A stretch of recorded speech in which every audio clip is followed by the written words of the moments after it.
Ok, entonces, ahí usted está viendo, ujú, ahí, ahí usted está viendo una presentación, ¿verdad? Jamie. Sí, Ok, correcto, esa es la presentación. Entonces, nosotros habíamos hablado un poco acerca de la llegada, ¿verdad? Un poco lo que era América antes de la llegada de los europeos, ¿verdad? En ese, en ese periodo, el territorio de lo que hoy es Costa Rica, pues estaba conformado por cacicazgos, ¿verdad? Los cacicazgos tardíos o recientes, que eran unas organizaciones complejas, ¿verdad? Encabezadas por una figura que era el cacique, y los europeos llegan, ¿ok? ¿Por qué llegan los europeos en primer lugar? ¿Hacia dónde se dirigían ellos? ¿A dónde querían llegar ellos primeramente? De acuerdo con la lectura. ¿Qué buscaban ellos?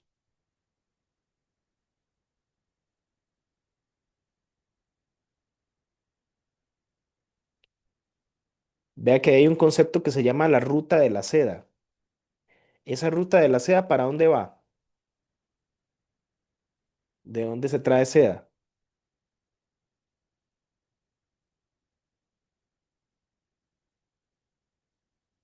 Si quiere, deje el micrófono encendido, porque como solamente estamos, de momento usted y yo, podemos ir como conversando un poquitito sobre los temas de la clase.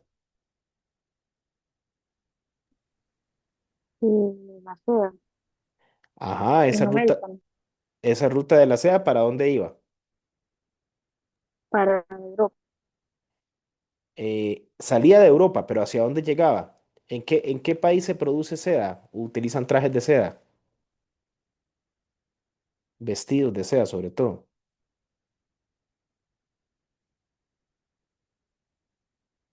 Esa ruta de la seda iba para China, ¿ok? Ellos originalmente querían llegar a Asia, pero se encuentran con América por error, ¿verdad? España, además, antes de llegar al continente, había desarrollado un proceso de reconquista o que se conoce como reconquista en su propio territorio en contra de la población musulmana, ¿verdad? Durante 7 siglos, España, el territorio más bien de la península ibérica, estuvo dominada por personas de religión que tienen en religión como el Islam, ¿verdad? Por personas musulmanas, y que su lengua era principalmente el árabe.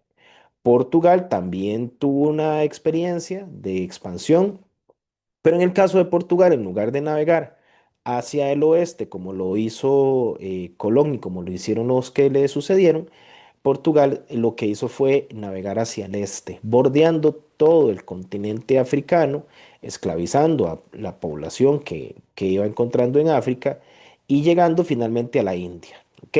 Los europeos querían llegar a China y a la India, a China para extraer materiales de seda, entre otras cosas, o té y otras cosas más, y en el caso de la India para traer especias, que eran muy importantes, ya que en esa época no existían, por ejemplo, sistemas de refrigeración. Entonces, la manera en que la carne se podía conservar era justamente a través ¿verdad?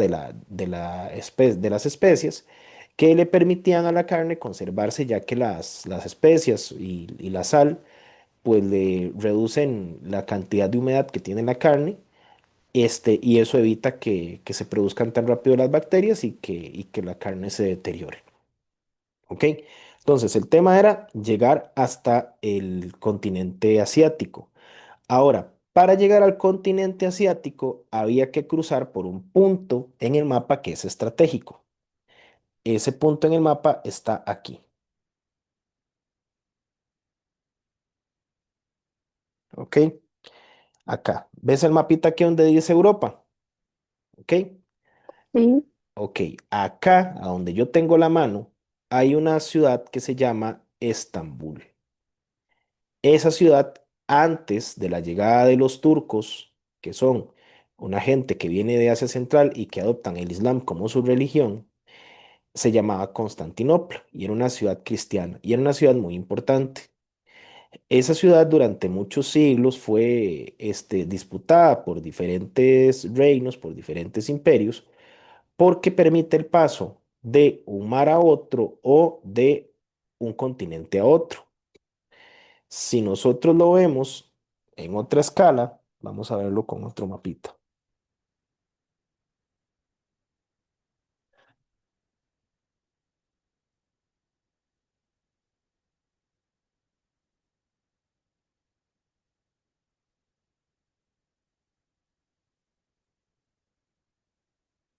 Ujú. Voy a compartirle otra cosita por acá.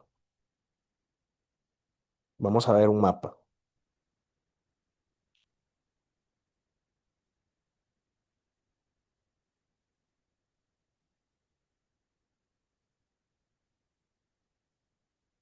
Ujú. Ahí se está cargando como un mapita, ¿verdad? Ahí. ¿Ves el mapa ahí? Como el sí, planeta. Ok. Entonces, sí, todo. ok. España está aquí. Ok. Entonces, ellos, la ruta comercial que yo le mostré antes salía de Europa. Europa es este continente de acá. Aquí está Italia, Francia. Ellos caminaban por aquí y pasaban por este lugar. Aquí, en esta ciudad que dice Estambul, si usted lo ve con mucho, mucho detalle, aquí hay un mar que se llama el Mar Negro y hacia el sur está el mar Mediterráneo. ¿Ok? El asunto era llegar al Mediterráneo para poder comerciar. Y la ruta de la seda y de las especies era más bien una ruta terrestre. ¿Ok? Entonces, esas caravanas pasaban por aquí, llegaban a este punto. Aquí estaba la ciudad de Constantinopla, hoy se llama Estambul. Cruzaban de un lado al otro y seguían su ruta por todas estas regiones hasta llegar a la India, que está acá, o a China, que está acá. Podían ser rutas terrestres o marítimas. El asunto es que esas rutas sí o sí pasaban por este pedacito de tierra. Este pedacito de tierra es muy importante porque aquí pasa un río, James. Esto que usted ve aquí de color azulito es un río, eso se llama el río Bósforo. Entonces, ese río permite el paso de un océano a otro, o el paso de un continente que está aquí de este lado, que es Europa, a otro continente que es Asia. ¿Ok? ¿Qué cree usted que hacía la persona que controlaba ese territorio con las personas que querían pasar por ahí? O sea, yo necesito pasar ahí para salir de un océano a otro. ¿Qué tendrían que hacer esas personas para poder cruzar? Para que les dieran permiso de cruzar. Pagar. Exactamente. Hay que seguir el rastro de la plata. Entonces tenían que pagar. Por consiguiente, ese punto en particular del planeta era estratégico. El asunto es que cuando los musulmanes llegan, este cruce se ve cerrado, se ve cerrado. Entonces, los europeos que viven acá tienen que buscar otra manera para llegar a la India que no sea por aquí. ¿Qué hacen los portugueses? Ellos tienen instrumentos de navegación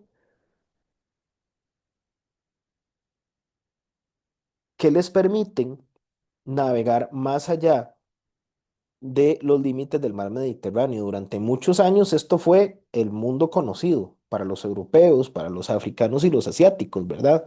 En América ya nosotros vimos que había otra dinámica, pero también vivían aislados de los europeos.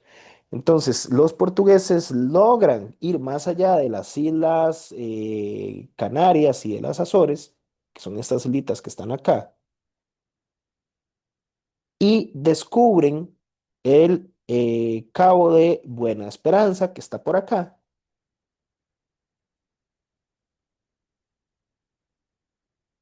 y llegan hasta la India en barco.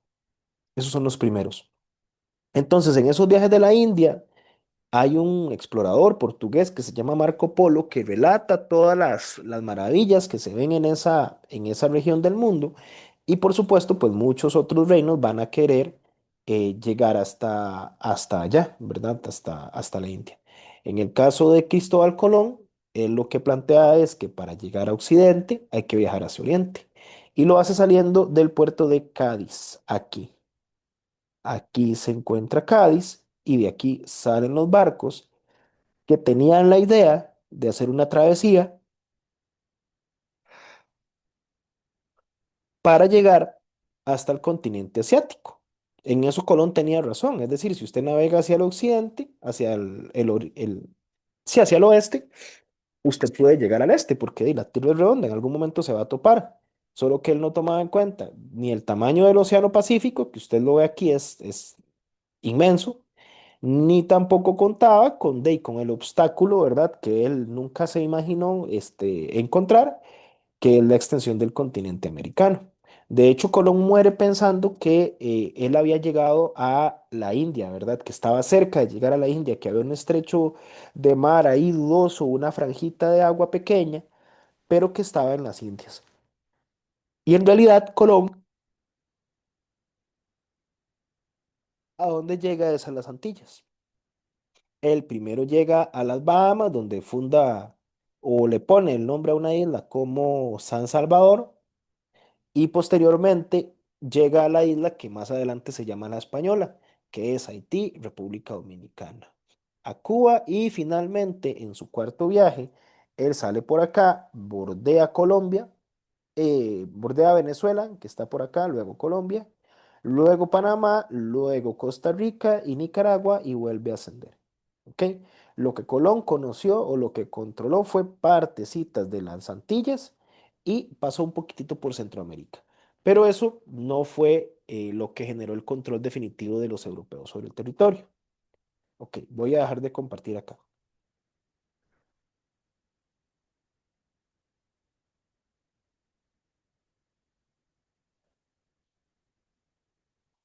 Volvemos al mapa.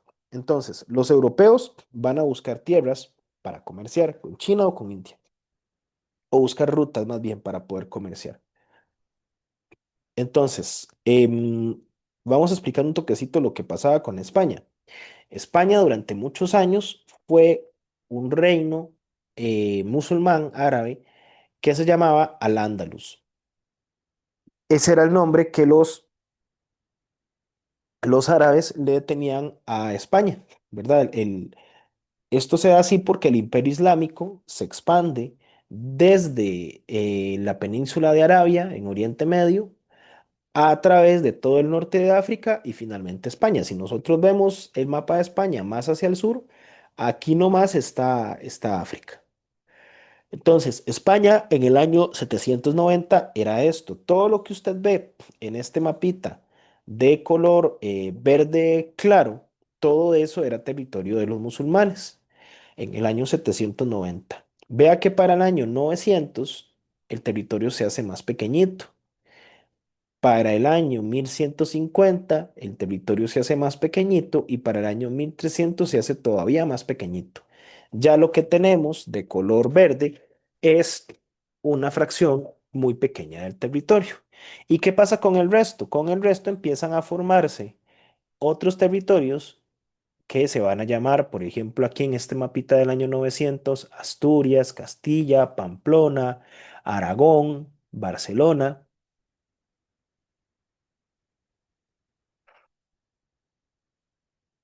En el año 1150 vamos a ver Galicia, Portugal, León, Castilla, Navarra, Aragón, Cataluña. Y para el año 1300 vamos a ver los territorios de Galicia, Asturias, León, Castilla, Nueva Castilla, Navarra, Aragón, Valencia, Cataluña, Mallorca. Y vamos a ver en esta nomenclatura que los reinos que están de color más amarillito y como color papaya son territorios castellanos, y los otros territorios de color rosado y más rojito son territorios de la corona de Aragón, y esto sería Granada. ¿Ok? ¿Cómo cree usted que hacen los reyes para expandir o consolidar su territorio?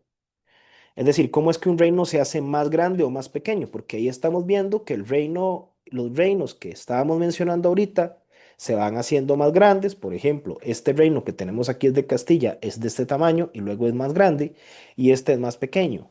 ¿Cómo lo logran? ¿Cómo hacen esos reinos para hacerse más grandes, Jamie?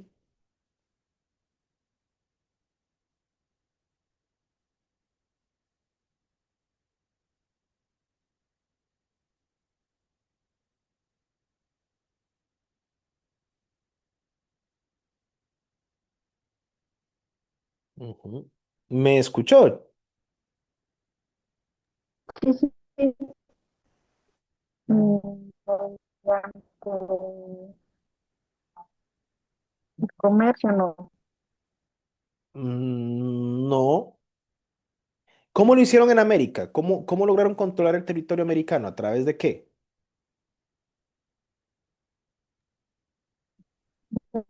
La mano de obra,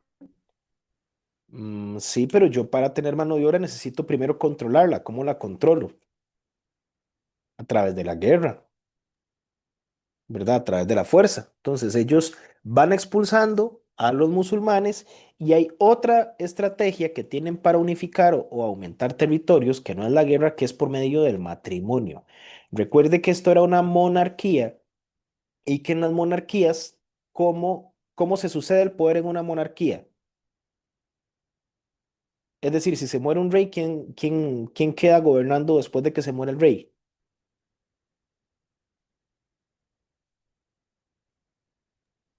pues el hijo, Exacto, el hijo varón mayor, ¿ok?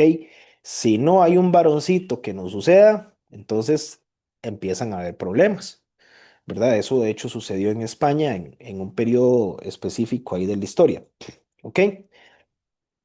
Entonces España comienza a expandirse y la caída de Constantinopla, que era lo que le mencionaba antes, con la toma de esa ciudad se corta el paso de las mercancías, por lo que hubo que buscar nuevas rutas, que fue lo que explicamos ahorita en el mapa. Esas nuevas rutas las tenemos aquí.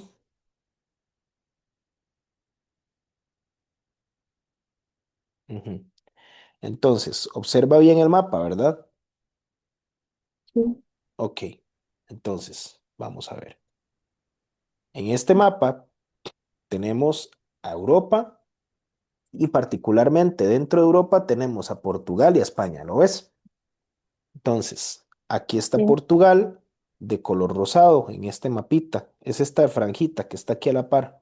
Esto que está acá, Jamie, es la península ibérica, ¿ok? Eso incluye a España y a Portugal. Es este pedacito de territorio.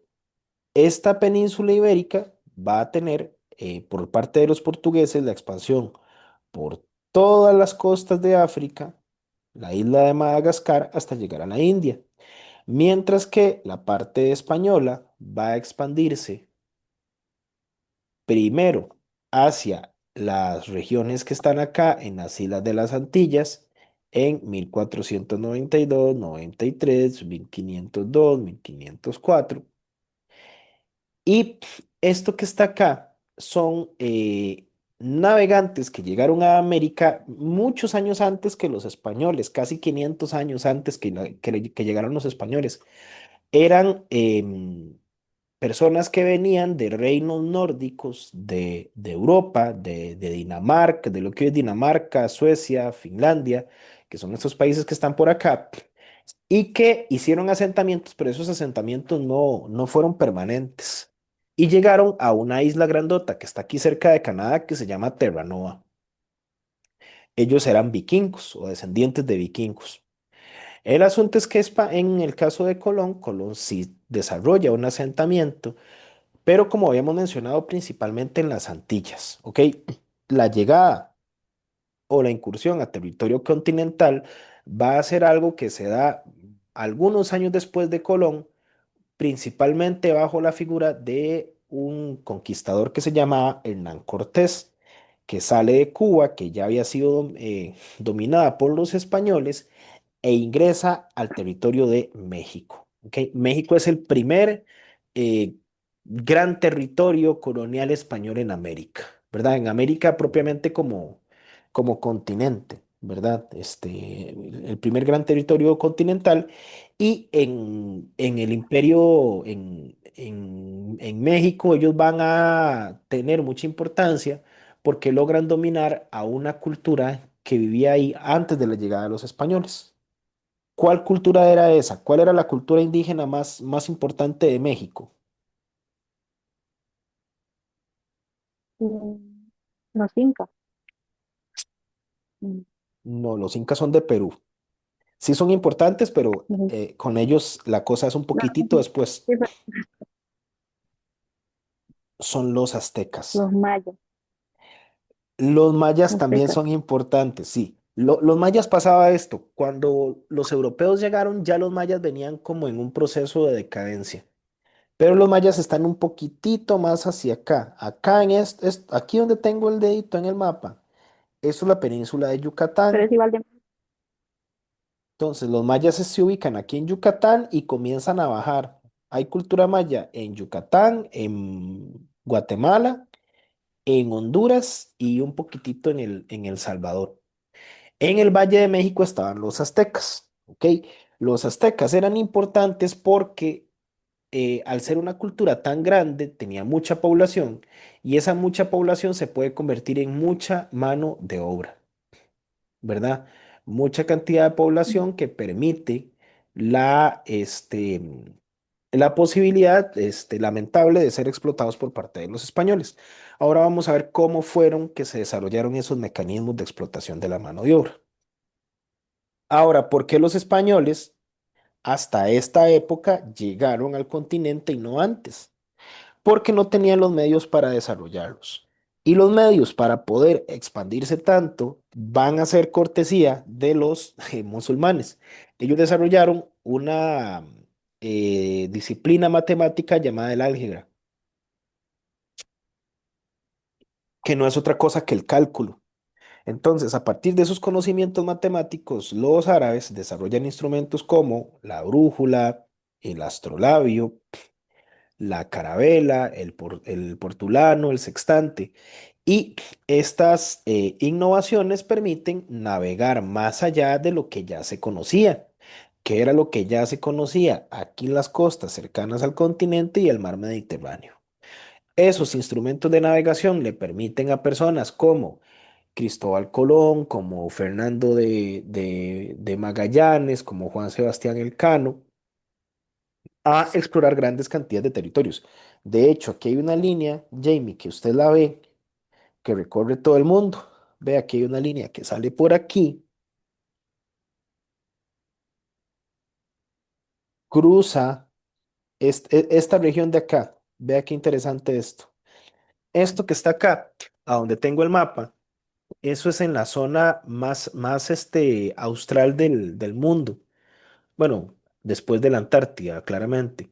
Eso es el Estrecho de Magallanes. Eso está en la Patagonia, Argentina. En esa parte del mundo, mm, vamos-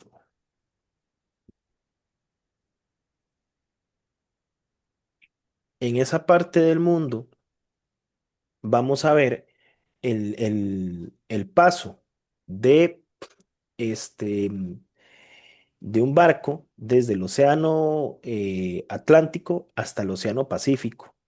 Aquí usted cruza por estas aguas y son aguas súper, súper fuertes, son aguas muy picadas, es un mar muy bravo porque por ahí por el frío y tal y demás hace mucho viento. Y ese paso del Estrecho de Magallanes permite llegar al Océano Pacífico y finalmente la llegada de los europeos a Asia. Acá, por ejemplo, estas islitas que están acá se denominan las Filipinas. Se llaman así en honor a un rey de España que estaba mientras Magallanes y Elcano y los demás tripulantes de esas embarcaciones llegaron ahí. Este, y después de ahí, pues Magallanes muere a manos de tribus de aquí de las Filipinas y Juan Sebastián Elcano concreta el viaje a la vuelta al mundo en barco. En barcos que eran barcos como estos. O sea, imagínese usted andar en un barquito así. Eso es un barco donde caben 25 personas, tal vez. pero que por la tecnología de la época, por la forma de las velas, permitía una mayor cantidad de navegación. ¿Ok? Entonces, nada más, le voy a pedir que me regale un segundito para ir a traer un poquito de agua y ya regreso. ¿Está bien? No se me vaya. Está bien. Ok.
Ujú. ¿Me escucha, Jamie? Sí. Ok, perfecto. Entonces, teníamos, bueno, un poco, tenemos un poquito más claro, bueno, el por qué fue que los españoles llegaron acá, ¿verdad? Al continente. A partir de esto, España y Portugal van a dominar gran cantidad de territorio. Ahora, hay algo que es importante para comprender el proceso de colonización española y es el papel de la Iglesia Católica. ¿Ok? ¿Cómo era que se llamaban los reyes de España cuando Colón llegó al territorio? Se les llamaba los reyes católicos, ¿cierto? Es decir, ellos profesaban la religión católica. Por consiguiente, hay una figura que va a ser muy importante para la consolidación del poder español en América y es la figura del Papa. En este caso, el Papa se llamaba Alejandro VI, ¿ok? Ese Papa establece una bula papal, una bula es un documento desarrollado por el pontífice, y en ese documento se establece una delimitación de los territorios de España y Portugal a partir de las islas Azores. Esas son unas islas que están por acá. Entonces, de esas islas, em, perdón, no son las Azores, pero de esas islas hacia acá se van a trazar 300 millas y a partir de ahí se hace una línea divisoria. Entonces, todo lo que usted ve en este mapa de color verde claro eran territorios que podían ser colonizados por Portugal, mientras que lo que está en la línea divisoria hacia afuera, que es el territorio que vemos de verde más oscuro, era territorio que podía ser conquistado por España. ¿Por qué otras potencias no se metieron? Porque en aquella época Francia e Inglaterra, que están acá, llevaban bastantes años en un conflicto muy extenso y muy desgastante que se llamó la Guerra de los 100 años, que de hecho duró más de 100 años. Este, entonces ellos en ese momento no tenían como las condiciones para disputarle parte de ese poder a España, pero sin embargo, después sí lo hacen a través de terceros por medio de la piratería. ¿Ok?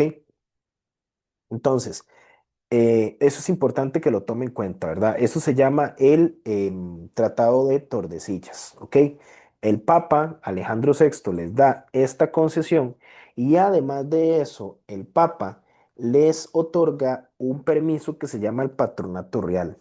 En este Patronato Real, los españoles tienen la potestad de hacer trabajos, digamos, dedicados o establecidos únicamente para miembros de la iglesia por parte de personas civiles. Parte de esos trabajos es el evangelizar a la población indígena. Cuando ellos llegaban, la población indígena tenía que ser evangelizada y tenía que enseñárseles a leer, a escribir y a contar. Entonces, la lógica de esta estrategia, que se llamaba la encomienda, era que a cambio de la evangelización, pues las personas indígenas tenían que trabajar para los españoles porque ya estaban, digamos, desde el punto de vista de ellos como europeos y desde el punto de vista judeocristiano, salvándose del pecado. Y esa estrategia fue utilizada para dominarlos. Otro elemento importante, em, quiero que compare este mapita con los que vimos antes.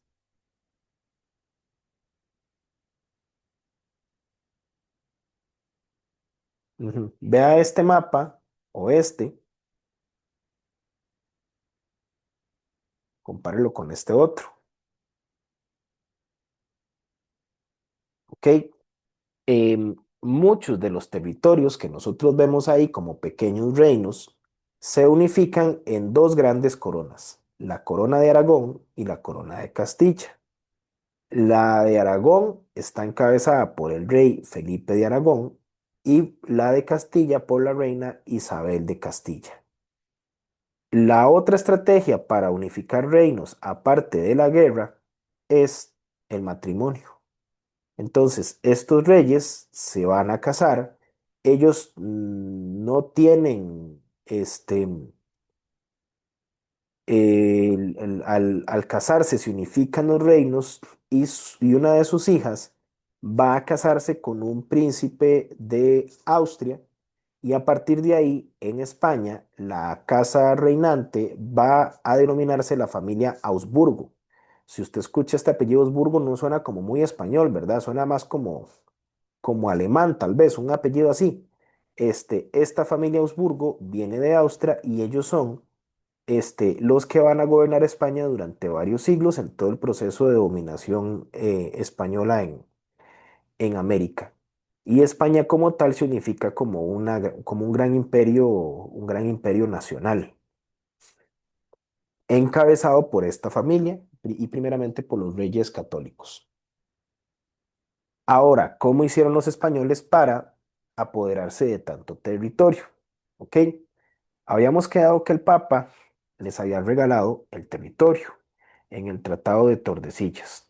Entonces, al España tener, de acuerdo con el punto de vista del Papa, este, este territorio, lo que hacía el monarca era repartirlo hacia las personas que tuvieran interés de apoderarse de él, ¿verdad? Entonces aquí tenemos los viajes de Colón, ¿verdad? Por donde él recorre los territorios, ¿verdad?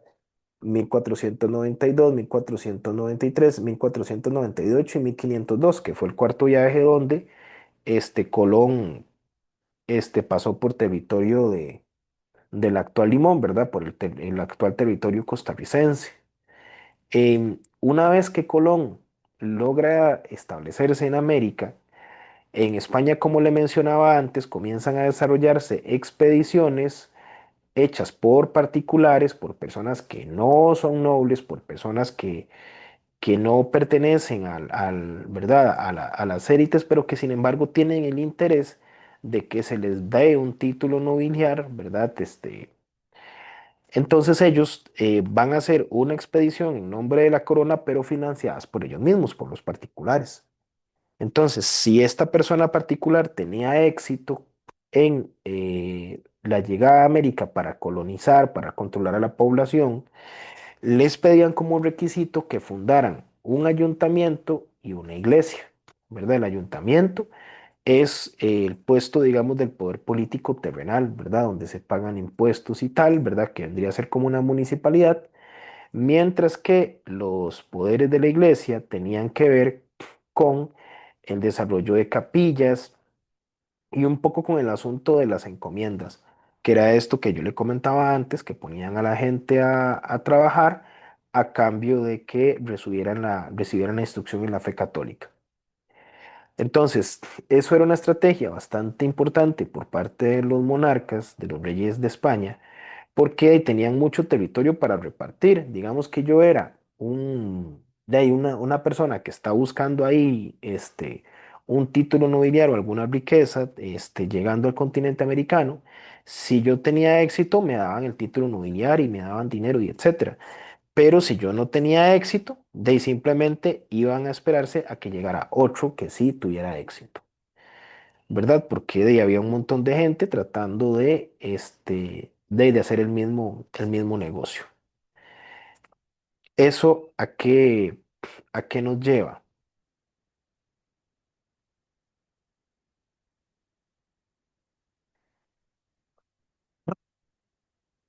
A la llegada de Colón a Costa Rica, ¿verdad? Colón llega en 1502 a Cariari, recorre Panamá, la costa de la actual Costa Rica, y llega a Limón.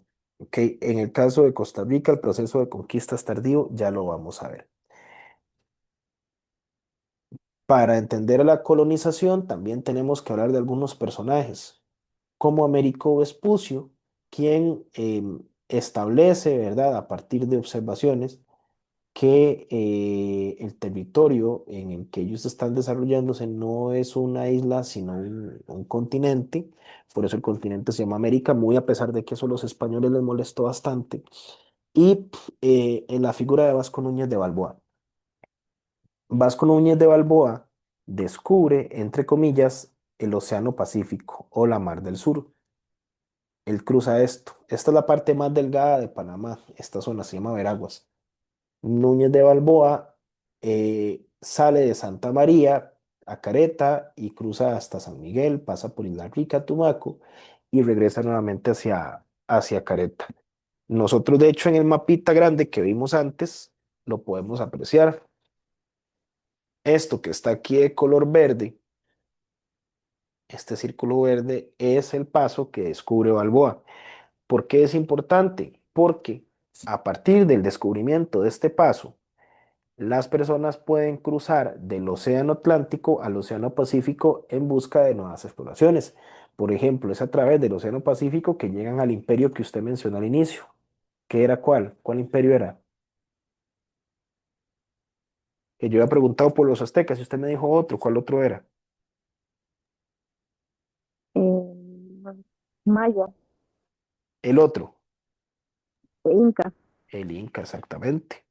Porque el territorio Inca usted llega a través em, de la costa Pacífico, digamos. Usted llega a Perú por medio de un lugar que se llama el Callao, que está acá en la costa pacífica. Ok. Eh, el primer gran conquistador español que va a establecerse en el continente americano ya con intenciones de hacer un asentamiento permanente fue Hernán Cortés, ¿verdad? Hernán Cortés llega a México y en México se da cuenta de que los aztecas tienen muchos enemigos. ¿Por qué? Porque los aztecas, una de esas principales características eran la guerra y, y a partir de la guerra, pues obtienen muchos sacrificios humanos para sus dioses de otras comunidades o de otras tribus. Entonces, esa situación de subordinación que tenían que tener las demás tribus indígenas respecto a América, va a ser utilizada por Hernán Cortés para poner a estas figuras a discutir entre sí, ¿verdad? Eso se llama la estrategia de divide y vencerás. ¿Por qué los españoles se asentaron acá? ¿Por qué tuvieron éxito? Bueno, primero que nada, tenían una superioridad técnica. ¿Ok? ¿Qué tipo de armamento utilizaban los españoles y qué tipo de armamento utilizaban las poblaciones originarias de América?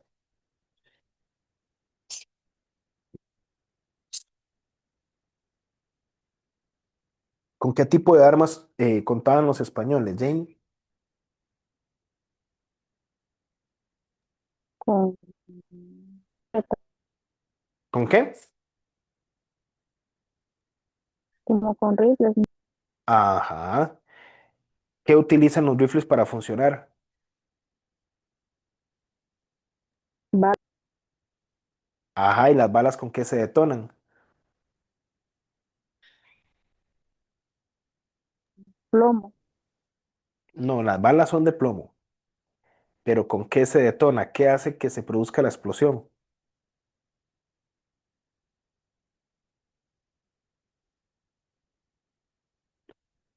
Con pólvora. ¿Ok? La pólvora venía de Asia y las poblaciones autóctonas no conocían del uso de la pólvora. Después, otro aspecto importante es la bula del padre, del Papa Alejandro, ¿verdad? En esa bula, pues él establece que el territorio de América le pertenece a los españoles, ¿verdad? Cosa que obviamente, pues a las poblaciones originarias las puso de ahí con un gran signo de pregunta encima, ¿verdad? De cómo este señor anda repartiendo lo que no es suyo. Em, Aparte de esto, tenemos esta estrategia que yo le decía del divide y vencerás, es decir, si un grupo indígena tiene un problema con otro, pues entonces yo voy a utilizar esa división y esa disconformidad para tratar de llevármelos hacia mis intereses, ¿verdad? Asimismo, tenemos el patronato real. Esto era la posibilidad que tenían los españoles de nombrar a personas que no fueran sacerdotes en actividades religiosas.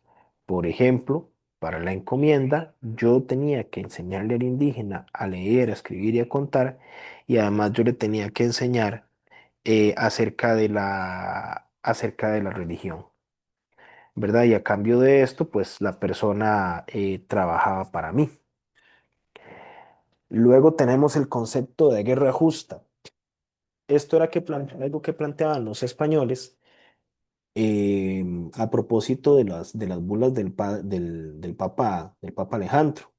Entonces, de acuerdo con la perspectiva ibérica, la perspectiva de los españoles, pues ellos de ahí estaban obteniendo un territorio que el Papa les había dado y por lo tanto era una cuestión de gracia divina y que pues por esto ellos tenían el derecho de controlar ese territorio y en caso de que los indígenas no abandonaran el territorio, pues entonces ellos tendrían derecho a hacer una guerra justa en contra de los habitantes del continente, este, y todo eso se lo leían en un documento que se llamaba un requerimiento. Ellos requerían controlar ese territorio, ¿verdad? Porque así fue dado por Dios, ¿verdad? En este caso, bajo la figura o la representación del Papa.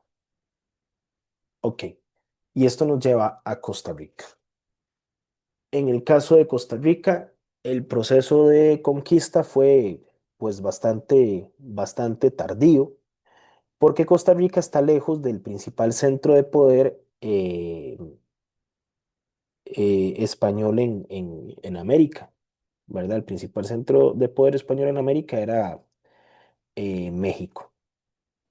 Bien, entonces aquí tenemos los viajes de personas como Gil González de Ávila, Pedro Arias Dávila, entre otros, pero quizás los más importantes son los de Juan Vázquez de Coronado y Juan de Caballón. Ellos, Juan de Caballón es el primero en traer ganado a Costa Rica. Este, Funda una ciudad que se llamó Castillo de García Muñoz, aparentemente cerca de lo que hoy es la ciudad de Santa Ana, en San José, y más adelante va a ser Juan Vázquez de Coronado, que traslada la ciudad hacia el Valle del Guarco y se establece ya un centro de poderío español con capital en Cartago. Por eso es que Cartago originalmente era la capital de Costa Rica, ¿verdad? Ya posteriormente fue San José, ya después de la independencia. Finalmente, quien establece un control sobre la población indígena a través de métodos de violencia fue el señor Perrafán de Rivera. Ya con Perrafán de Rivera y el control de la población indígena, pues entonces ahí ya no estamos hablando de un periodo de conquista, sino un periodo de colonización, ¿verdad? Vemos el asentamiento ya de españoles con éxito en territorio costarricense. Hasta ahí vamos bien, Jamie. ¿Vas entendiendo bien? Sí, Sí, ok.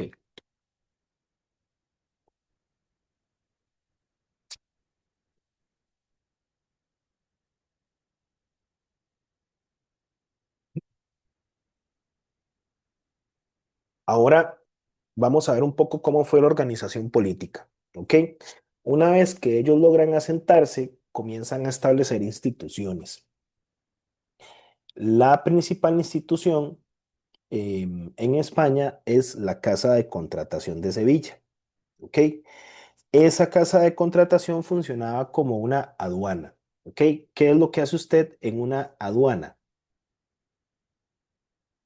Digamos, usted, no sé si usted conoce por este lado de Zigzaola o por cuando uno va, digamos, a sí, comprar sí, cositas sí, allá. Sí, sí, sí conozco. ok, correcto. Digamos que usted tiene permiso de comprar, de pasar con la cédula y de pasar poquititas cosas, ¿cierto? Usted compra Sí, qué sé yo, un perfumito, una botellita ahí de algún licor o chocolates, pero así poquito. Entonces no pasa nada, te dejan pasar con eso, tal vez le piden la factura y todo bien, ¿cierto? sí, ¿Qué pasa si usted, en lugar de llevar una cajita, una botellita, un perfumito, usted pasa con un pickup lleno de chunches? se le comienzan. Es, Si no es paga los impuestos, algo así. exacto. Esa es la palabra clave, impuestos, ¿ok? Usted cuando ingresa un producto a un país o sale un producto de un país, usted tiene que pasar por una aduana y usted tiene que declarar qué es lo que está llevando, porque para que esa cantidad de productos grande llegue al país, usted tiene que pagar ese impuesto de importación. Por eso es que de pronto hay gente que, por ejemplo, qué sé yo, se va para ese lado de Panamá. Ahorita, ¿cómo es que se llama el nombre de la comunidad? Es que yo sé que eso pertenece a Changuinola, pero no me acuerdo el nombre de la comunidad como tal. Bueno, después de Zixaba, pasando el puente, se llama Guavito. Guavito, ¿verdad? Ok, sí, sí, yo estaba que era algo así. Exacto, usted vaya a los almacenes en Guavito y hay gente que de pronto se va con una maletita ahí, ¿verdad? Y sale con una maleta grande, ¿verdad? Y qué sé yo, tal vez anda otras tenis que no son las que anda puestas, o se va en el carro y cuando se da cuenta, de ahí ya el carro trae llantas nuevas, ¿verdad? Y las trae ya puestas. ¿Me explico? Todo eso son estrategias para evitar pagar impuestos. ¿Cómo se llama esa actividad donde usted pasa una cosa furtivamente para no pagar impuestos? Como evasión de, Ujú, evasión fiscal. Eso se llama contrabando. En ese caso se está contrabandeando productos para de que le salgan más barato porque en Panamá sale más barato, ¿verdad? Bueno, la aduana española estaba en la Casa de Contratación de Sevilla. Todo lo que salía de territorio americano tenía que irse para España y todo lo que entraba a España pasaba por la Casa de Contratación de Sevilla. Ahí había que pagar 30% de impuestos. Se le pagaba un 20% al rey de lo que usted producía, a eso se le llamaba el quinto real, y además usted tenía que pagarle un impuesto a la iglesia. ¿Cómo se llama el impuesto que se le paga a la iglesia? Digamos, bíblicamente, ¿cuánto le tiene que dar usted a la iglesia? No sé cómo es que se le dice, pero digamos, si uno gana 100.000, son como 10.000 de diezmo, creo. El diezmo, exactamente. Entonces, si usted suma 10 más 20 es 30. ¿Ok? 30% de lo que usted está generando, usted se lo tiene que dar al Estado y a la iglesia. Bueno, a la monarquía y a la iglesia. Entonces, pensemos mal. Pensemos en qué pasaría si existe la posibilidad de brincarse eso. El asunto es cómo brincárselo. ¿Quién podría hacer que una persona no pague esos aranceles, no pague esos impuestos? Bueno, hay un grupo de personas que se dedican a tratar de calentarle la cabeza a los monarcas españoles con ese tema del contrabando que más adelante vamos a ver. Después de la Casa de Contratación de Sevilla está el Consejo de Indias. Este Consejo de Indias se encarga del pago de rentas, de la asesoría al monarca, perdón. ¿Ok? Entonces, ellos asesoraban al monarca y una audiencia, una real audiencia que eran tribunales de justicia en cada jurisdicción. Entonces, por ejemplo, en Costa Rica pertenecía a una audiencia que se encontraba en León, en Nicaragua. ¿Ok? Recordemos que todo esto era parte de un mismo territorio, ¿verdad? Que pertenecía a España. Por parte de la iglesia, habían jurisdicciones religiosas como las reducciones. En una reducción se mandaban a las personas indígenas, se les separaba de su familia más grande, se les dejaba únicamente con su familia nuclear para tratarlos de convertir en cristianos. En el caso de América, vamos a tener los virreinatos que eran gobernados por un virrey, que era representante del monarca y que por requisito tenía que ser un peninsular. ¿Ok? De eso vamos a hablar ahorita, qué eran los peninsulares, qué eran los criollos. Y después de los virreinatos estaban las capitanías generales. Las capitanías generales tenían un rango de menor importancia y eran territorios principalmente dedicados a la protección. Eran lugares susceptibles de ser atacados. Ya vamos a ver atacados por quién. Después de las capitanías generales, habían provincias. Por ejemplo, Costa Rica era una provincia.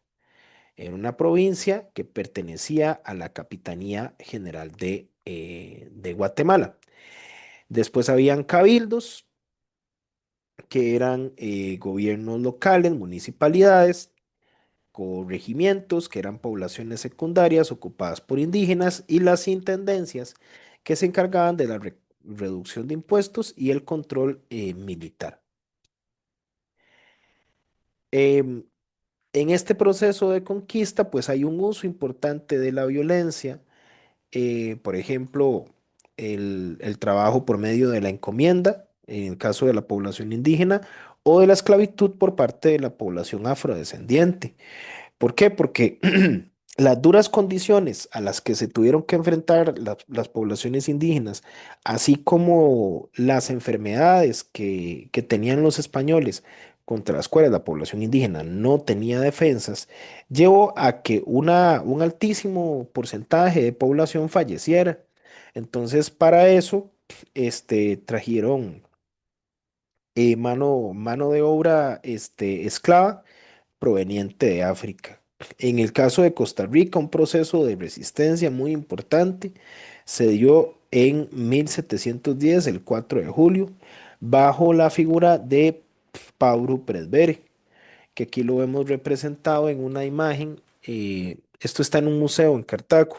En este museo, el Museo de Cultura Popular, vamos a ver la historia de Costa Rica representada en un mural. Es un mural grande, bastante largo. Y aquí representa a Pablo Presbere, quien hizo esa defensa en contra de la ocupación española. Y vemos algunos elementos indígenas y algunos elementos españoles mezclados, ¿verdad? Por ejemplo, un elemento indígena que nosotros vemos son las esferas de piedra, a lo mismo que las vasijas de barro. Mientras que aspectos relacionados con los españoles son, por ejemplo, los bueyes, ¿verdad? Las yuntas de bueyes. Ellos no, en América no existía, ¿verdad? Ese tipo de ganado. Y aquí tenemos otra imagen importante, que es la imagen de la Virgen de los Ángeles, ¿verdad? Que ahí pues hay una mezcla de elementos tanto españoles como elementos autóctonos. Eh, Luego también tenemos el tema del comercio, ¿verdad? En cuanto a las actividades económicas. En cuanto al comercio, pues lo que se desarrolló principalmente fue el cacao en matina, sobre todo, el añil, que es una matita que generaba un tinte color como azul, que es parecido a esa que está ahí, el tabaco y el comercio colonial, que se dedicaba principalmente eh, o que además de estos elementos, teníamos lo que es la ganadería. La ganadería se daba principalmente en Guanacaste. Em, Aquí es donde está el tema, Jamie, el contrabando, ¿ok? El contrabando inglés. ¿Cómo se llama la persona que asalta un barco mercante español, los asalta, les roba el botín que tienen y lo gastan o lo revenden? ¿Cómo se llama la persona que se dedica a asaltar barcos en el mar? Un pirata, no. Eran piratas, exactamente. Entonces, el gran motor del contrabando era la piratería. Esos piratas eran ingleses, principalmente, franceses y holandeses. Y los blancos de esos piratas eran principalmente los barcos españoles. Las capitanías generales se establecieron en lugares que eran susceptibles a la piratería. Por ejemplo, ¿en donde hubo muchos piratas? En el Caribe. De hecho, en la costa de Limón, durante muchos años, existió una nación de personas afro que se llamaba la nación Misquita. Estas personas, que eran misquitos, que eran zambos, ellos tenían relación con los ingleses en temas relacionados con cuestiones de piratería, por ejemplo, ¿verdad? De contrabando, eran aliados. Em, entonces, a partir de esto, los ingleses logran controlar pues una cantidad de territorios en el continente americano que son estratégicos. No controlan un montón de tierra, pero la tierra que controlan es una tierra con un valor estratégico muy importante. Por ejemplo, piensa en un lugar en el Caribe donde se hable en inglés o un lugar en el Caribe donde se hable, por ejemplo, en francés. ¿En cuál isla del Caribe se habla inglés?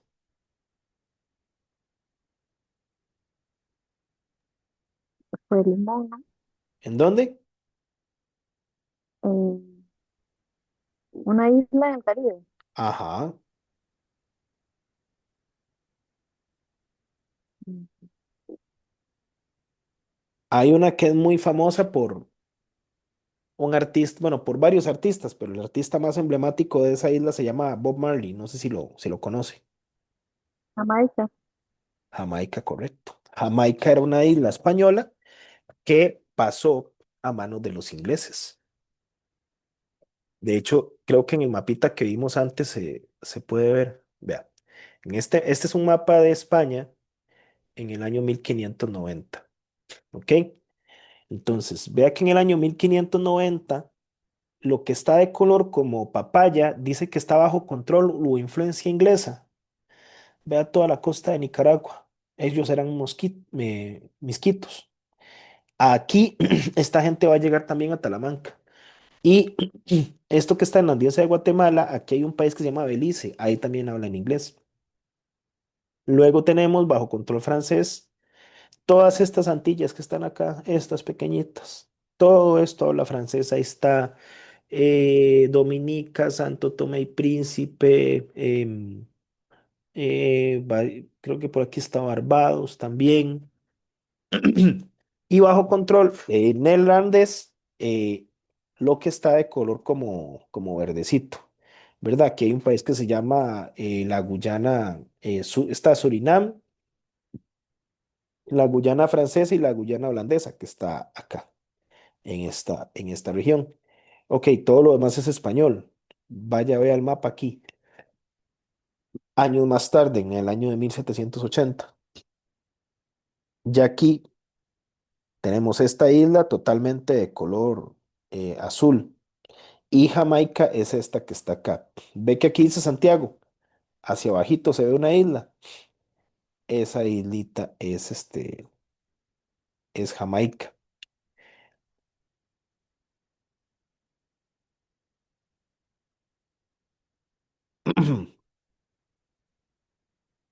Ahora, con el tema de la piratería hay un concepto que es importante, que es eh, la patente de corso.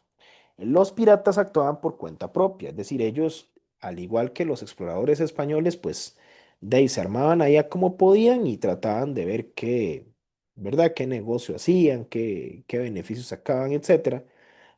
Pero los ingleses van a desarrollar un documento que se llama la patente de corso.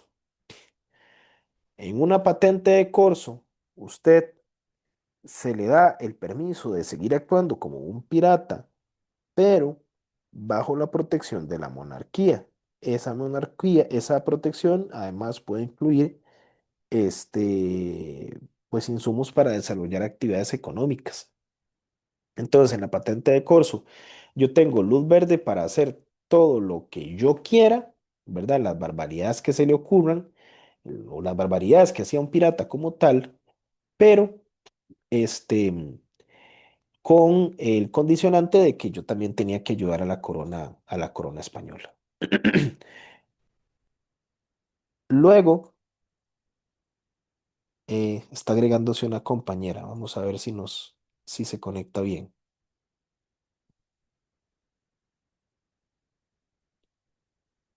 Ujú.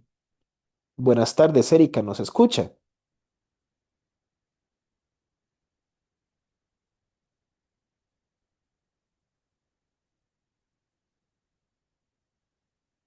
Hola, buenas, Erika, ¿escucha bien? Hola, buenas tardes, profe. Buenas Sí, tardes. voy, es que estoy en una presa y casi no hay señal por acá. Ah, ok, estás en Talamanca. Buenas tardes. Ok, ok. Bueno, aquí estamos Sí, señor.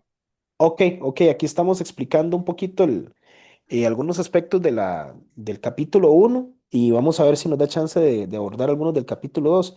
De igual manera, la tutoría está siendo grabada, entonces si no, después la puedes consultar, digamos, lo que ya hemos ido hablando, De acuerdo, profe, muchas gracias. con gusto. Ok, luego en cuanto a la posesión de la tierra, los españoles tenían un concepto que se llamaba las mercedes de tierras. Como esa tierra era del monarca, entonces el monarca repartía la tierra mediante documentos o títulos firmados por él que se llamaban mercedes de tierras. Entonces, por ejemplo, si yo era un español que llegaba al continente americano y podía fundar un pueblo, podía poner un ayuntamiento y una iglesia y tenía éxito y, ¿verdad? No me moría en el intento, pues entonces a mí me daban un título nobiliar, ¿verdad? Yo dejaba de ser José así, pelado y a secas, y pasaba a ser Don José. Y ya Don José tiene la posibilidad de tener una caballería de terreno. Para que ustedes se hagan una idea, una caballería son 45 hectáreas de tierra y aparte de eso, aparte de las hectáreas, yo podía tener una encomienda de indígenas. Entonces, esa encomienda me permitía a mí poner a estas personas a trabajar a cambio de recibir la instrucción en la fe católica. Una vez que el territorio español comienza a expandirse así, eh, por estas mercedes, más bien va a ser necesario hacer composiciones. En las composiciones se hacía un juicio público donde más bien yo tenía que, en frente de otro litigante, eh, aportar los documentos probatorios para determinar que la tierra que yo estaba usufructuando, efectivamente era mía.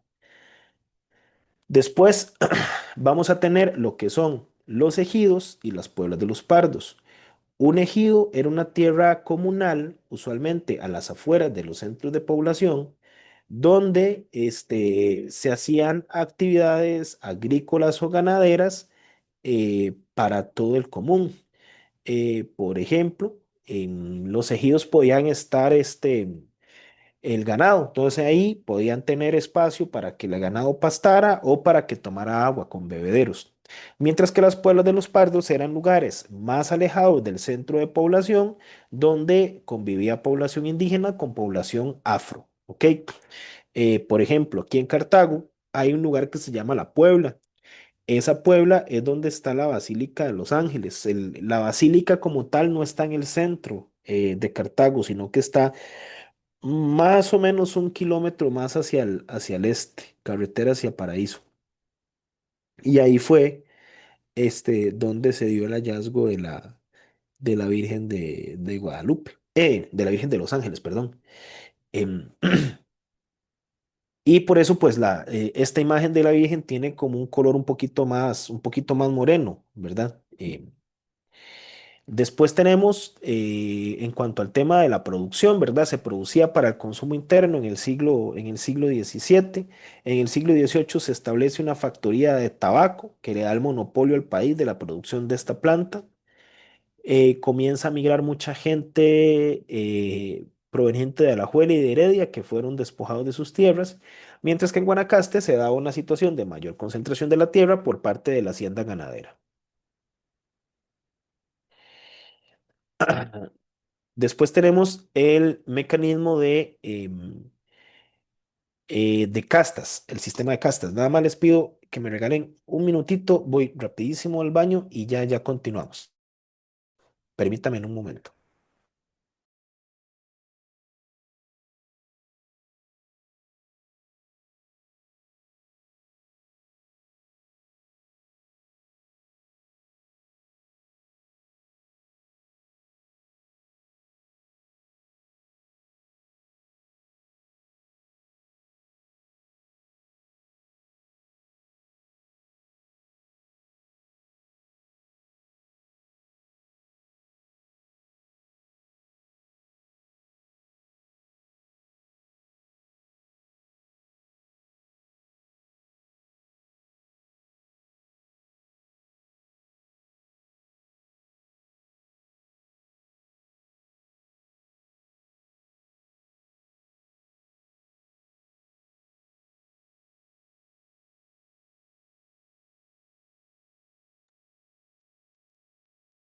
Gracias. Bien, en cuanto al sistema de castas, esta era la manera en que tenían los españoles para establecer un dominio en relación a a la etnia, ¿verdad? Entonces, en primer lugar estaban los peninsulares, ¿verdad? El peninsular es el hijo de españoles nacido en España. En el segundo lugar de esos estamentos estaban los criollos. Los criollos se diferenciaban de los españoles únicamente por el hecho de que ellos eran blancos que habían nacido en América. Ya por el hecho de usted ser un criollo, ya tenía menos derechos políticos que los peninsulares. Y por debajo de ellos estaba todo un sistema de castas muy intrincado, donde vamos a ver, por ejemplo, en este esquema que habían mestizos, castizos, negros, lobos, mulatos, jíbaros, ¿verdad? Y un largo etcétera. Para entenderlo de manera más sencilla, vamos a centrarnos en los más importantes. Después de los españoles y perdón, después de los peninsulares y los criollos, estaban los mestizos, ¿verdad? Un mestizo es una mezcla de un español con una persona indígena. Además, estaban los mulatos, que era la mezcla de un español con una persona negra, y los zambos, que es la mezcla de un indígena con una persona negra. Después estaban las personas indígenas que se les había dado el carácter de ciudadanía por parte de los españoles y finalmente, bueno, de ciudadano no, de súbdito más bien del rey y finalmente la población esclava negra. ¿Verdad? También es importante mencionar que las personas en condición de esclavitud lo tenían por dos vías, es decir, si la madre era esclava, el hijo o la hija iban a ser esclavos también. Y usualmente la esclavitud se desarrolló en zonas o en lugares donde la gente tenía mucho poder adquisitivo, era caro tener una persona esclava. Mientras que la encomienda, pues era algo que ya les mencioné antes, ¿verdad? Que la persona indígena tiene que trabajar ¿verdad? En gratificación a obtener la evangelización y podía darse por servicio personal o por tributo. Los esclavos eran comercializados desde Lima, el Caribe y Panamá. Podían ser traspasados en testamentos, ¿verdad? Cuando la persona fallece o en dotes, que es un dinero que se da a la persona cuando se casa por parte de la familia del cónyuge. Los empleados también eran empleados en haciendas y casas de la ética de la élite, perdón, y utilizados para trabajo doméstico y artesanal. Y estaba esta situación que les comentaba de la ley del vientre, ¿verdad? Si el hijo de la esclava, si es, ¿verdad? Si el hijo de la esclava debe ser también esclavo. Y una frase en un contexto de aquella época, ¿verdad? Se decía que si la negra no paría todos los años, la vendían por inútil. ¿Por qué? Porque a las personas negras las trataban más o menos como a ganado. Inclusive en las plazas, en el Parque Central de Cartago, llevaban a las personas negras y ahí mismo los vendían. Entonces las personas les revisaban las piernas, ¿verdad? Que estuviera bien de salud y para revisar que estuviera bien de salud le revisaban los dientes. Perdón, que es justamente lo que hacen con el ganado. El último aspecto de este primer capítulo es la Iglesia Católica y el cambio cultural. Aquí tenemos una imagen de una deidad, un dije de estos que están en el Museo del Banco Central, y tenemos una imagen de la reina de la Virgen de los Ángeles. Entonces, la iglesia desarrolló una imposición cultural de sus valores y de la religión en contraposición a los valores y a la cultura de las poblaciones originarias. Se empezó a reducir la, entre comillas, idolatría por medio del bautismo obligatorio y el establecimiento de familias nucleares. Además, la iglesia tuvo mucho poder económico gracias a las cofradías y a las capellanías, donde en las cofradías se donaban dineros y en las capellanías donde se administraba dinero proveniente de testamentos. Otro aspecto que nos hereda el periodo colonial es la, la organización social, ¿verdad? Organización, perdón, territorial en centros de población, en la meseta, la formación de ayuntamientos y en cuanto a herencias culturales de este periodo, pues la celebración del Cristo de Esquipulas, que es un Cristo de color negro al cual se le venera en lugares como Santa Cruz o en Alajuelita. Después el uso de vocablos indígenas, de muchas palabras en el Valle Central, ¿verdad? Por ejemplo, Pacaca, Curriabat, Tibás y la religión católica como oficial. ¿Ok? Esos serían los aspectos más importantes del periodo colonial. ¿Ok? En lo que respecta al capítulo número 1. ¿Ok? Ahora vamos a entrar a ver un poquitito el capítulo número 2, ¿de acuerdo? Hasta aquí, compañeras. Ay, se me desconectó la otra compañera. Bueno, hasta aquí, Jamie. ¿Hay alguna duda, algún comentario? No, no, muy claro. Perfecto. ¿Ok? ¿Cuándo termina el periodo colonial? Cuando Costa Rica se independiza. Ahora, vamos a ver que la independencia de Costa Rica, pues depende un poco de lo que sucede en México, porque como habíamos mencionado hace un ratito, pues Costa Rica era una provincia que pertenecía a una capitanía general de Guatemala, que pertenecía a su vez a un virreinato que estaba en Nueva España. Estos virreinatos van a comenzar a desarrollar un proceso de independencia cuando en España hay un vacío de poder. El poder nunca queda vacío. Siempre que hay un vacío de poder, alguien va a llegar a ostentar o a sustituir ese poder. Ese vacío de poder en España se da cuando Napoleón invade el territorio de España y obliga al rey a abdicar. ¿Ok? Además, en España anteriormente hubo un cambio de monarquía cuando el último rey de la dinastía Habsburgo, Carlos II, no pudo tener un heredero varón, este, y pues por consiguiente se dio un cambio en la monarquía al pasar de la familia Habsburgo a la familia Borbón, que son los que tienen actualmente el poder en España. Esta familia Habsburgo, de la que pertenece este rey, comienza con Juana I de Castilla. Esta muchacha era hija de los reyes católicos y se casa con Felipe de Augsburgo.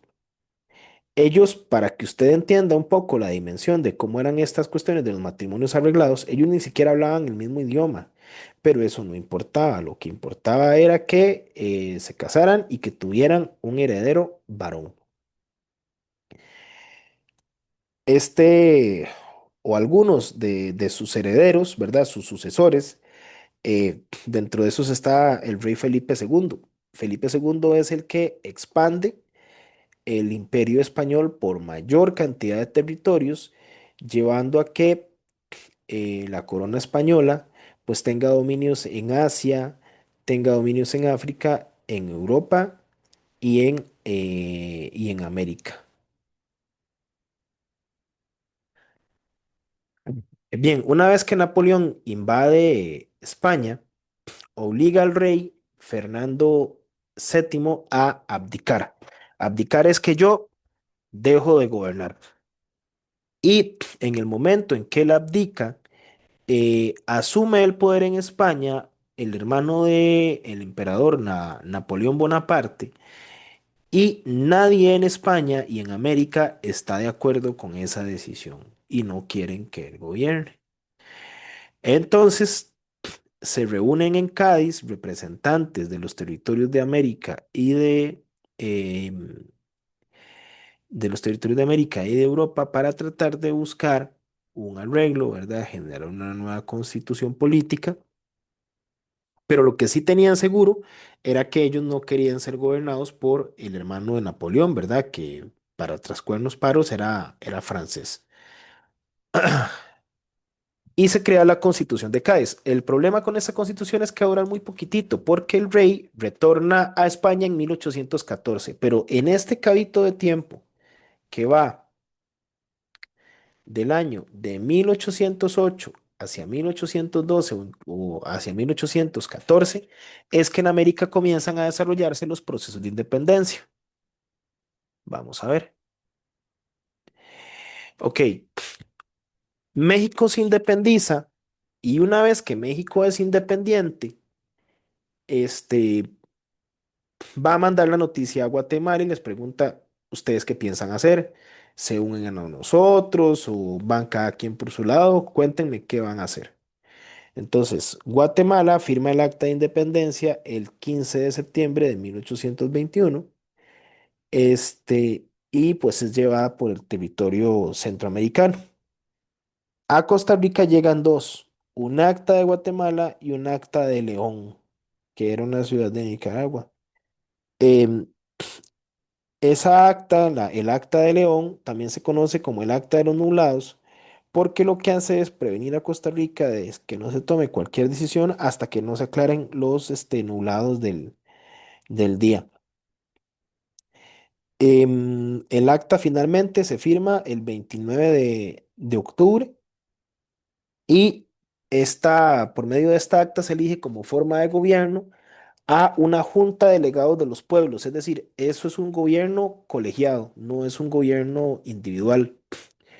Y esta junta elige como primer constitución el Pacto de Concordia o Pacto Social Fundamental Interino de Costa Rica. En este pacto se reafirma que Costa Rica es independiente de España y se establece como forma de gobierno una Junta Superior Gubernativa.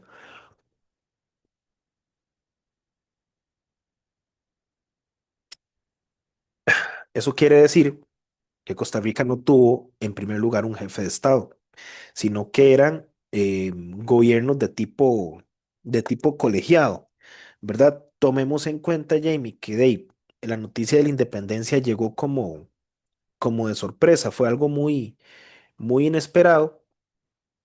Entonces, pues eso va a llevar a que se establezca como forma de gobierno, pues un tipo de gobierno entre varios. Una vez que llega la independencia, pues van a empezar a surgir diferencias en cuanto al camino que debe llevar Costa Rica. Hay un grupo que están a favor de que Costa Rica se independice completamente de España y hay otro grupo que tiene una postura contraria, que prefiere seguir dependiendo de España. La postura que quería mantenerse más apegado a España, evidentemente, era Cartago. Cartago tenía la capital acá y, y estaban más acorde con los intereses de los grupos más conservadores, mientras que los españoles, pues, no tienen esa situación. Em, en el caso de estas, de estos cuatro ciudades van a llegar a tener un conflicto, este, por justamente esta decisión de ver dónde estaba la capital y lleva a que en 1823 Gregorio José Ramírez,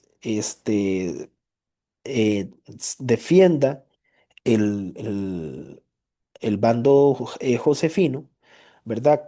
Cartago quería anexarse a México y una vez que se le gana a los grupos de Cartago, se establece San José por primera vez como capital. Durante muchos años, en todo este proceso, Jamie, de formación del Estado costarricense, va a haber mucha inestabilidad. Todo este tipo de movimientos de ver si somos España, si no somos España, si nos anexamos a México, si no, si nos anexamos a Colombia o si no,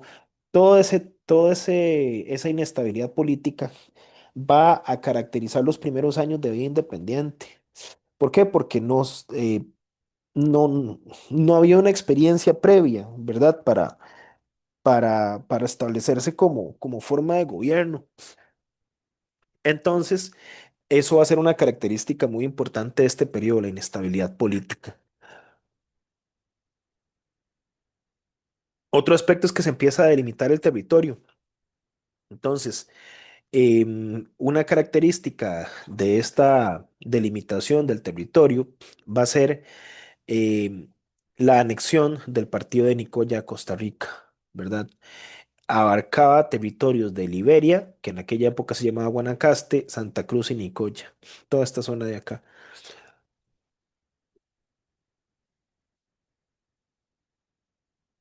Y para el año de 1824, Costa Rica se va a formar parte de un gobierno más grande que fue la República Federal Centroamericana o la Federación Centroamericana. Ya dentro de ese gobierno federal, Costa Rica va a tener un jefe de Estado en la figura de don Juan Mora Fernández. Juan Mora Fernández, como jefe de Estado, comienza a ver que estos sentimientos entre si somos Cartago, si no somos Cartago, si somos San José, si no somos, en esa disputa va a emitir una ley que se llama la Ley Aprilia, que separa a Costa Rica de la Federación Centroamericana. Esta federación no tuvo mucho éxito porque tomó como bases la Constitución de los Estados Unidos. No habían buenas vías de comunicación, había oposición de sectores conservadores y mucha inestabilidad política. Ahora, el segundo tema que nos toca ahí en la presentación es el café como motor económico, ¿verdad? Comienza a surgir un nuevo grupo que se denomina la oligarquía cafetalera, quienes son personas con mucho capital que se dedican a esta lucrativa actividad económica. Empiezan a migrar pobres a nuevos espacios de colonización en el Valle Central porque los espacios anteriores estaban empezando a ser ocupados por el café y la inserción de Costa Rica en el mercado internacional. Eso también es muy importante que lo sepan, ¿verdad? Porque en en esta situación, Costa Rica empieza a colocarse en los ojos del mundo gracias al café que producía.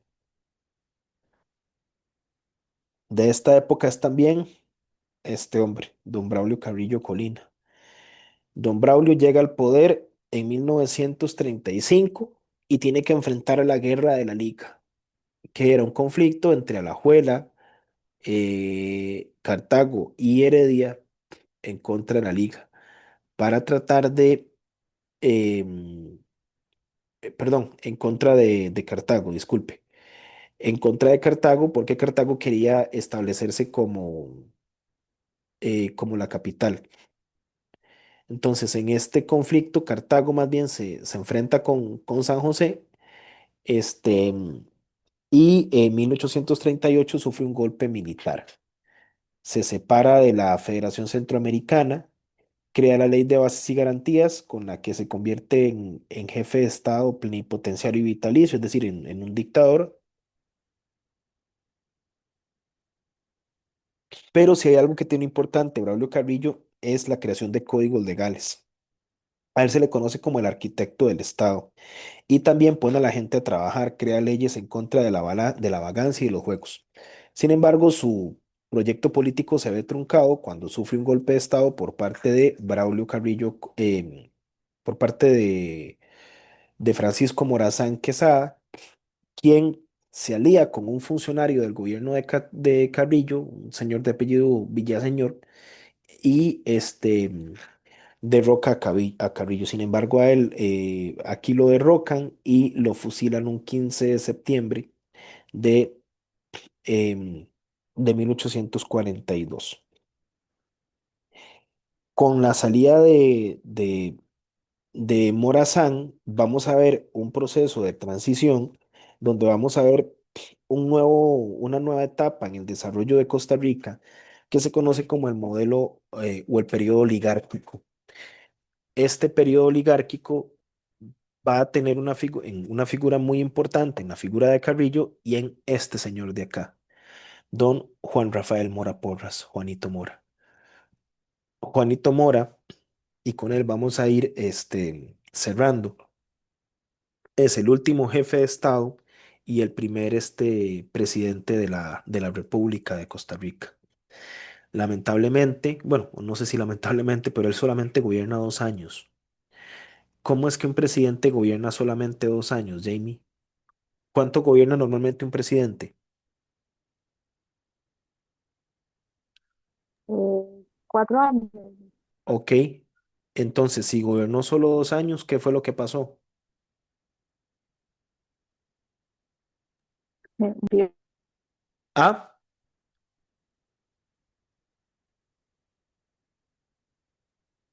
Murió.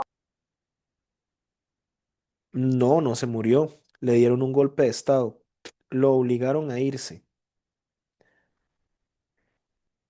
Entonces, a él lo obligan a irse, pero En esta época se crea el símbolo nacional, ¿verdad? El escudo nacional, se crea la bandera y algo importante, Costa Rica, al ser una república, tiene la posibilidad de tener embajadas y en una embajada yo puedo potenciar los negocios que hay en Costa Rica. Entonces comienza a expandirse el país hacia el mercado mundial. Y esto también es muy importante por lo que va a pasar después, que lo vamos a analizar en la próxima clase, porque ahorita no nos da chance de analizar todo eso, que es la campaña nacional, ¿verdad? Todo ese proceso donde se da la defensa de la soberanía costarricense por parte de don Juan Rafael Mora Porras. Pero eso lo veremos la siguiente sesión. Ok, hasta aquí, ¿hay alguna duda, algún comentario? Todo en orden. Sí, todo. Ok, La entonces próxima tutoría es presencial. la próxima tutoría es presencial. Esperemos que el clima mejore un poco, porque sí, aquí en Cartago, de hecho, hace como unos días una correntada se llevó a un muchacho en moto y de ahí no aparece el pobre aquí arriba en Cote. Entonces, y el camino, digamos, para viajar hacia Talamanca, sea por aquí, por Turrialba o por el Surquí, está muy, muy, muy peligroso. Entonces, esperemos en Dios que el clima mejore, si no. De igual manera yo les aviso a ustedes por la plataforma o lo mando a avisar igualmente con Damut o con Marbellí o por los grupos de WhatsApp. No sé si usted está en el grupo de WhatsApp, yo he mandado un Solo yo enlace. estoy, Ah, solo yo estoy en el grupo. sí, qué Y madre. No sé por qué no se metió más gente, pero bueno. yo mandé el enlace en el grupo, pero no sé si lo vieron. Ah, ok, ok. Perfecto. Entonces quedaríamos por aquí y nos estamos viendo, si Dios quiere. Hasta Bueno, luego. muchas gracias. Buen día. Bonita tarde. Bueno, buenas tardes, hasta luego.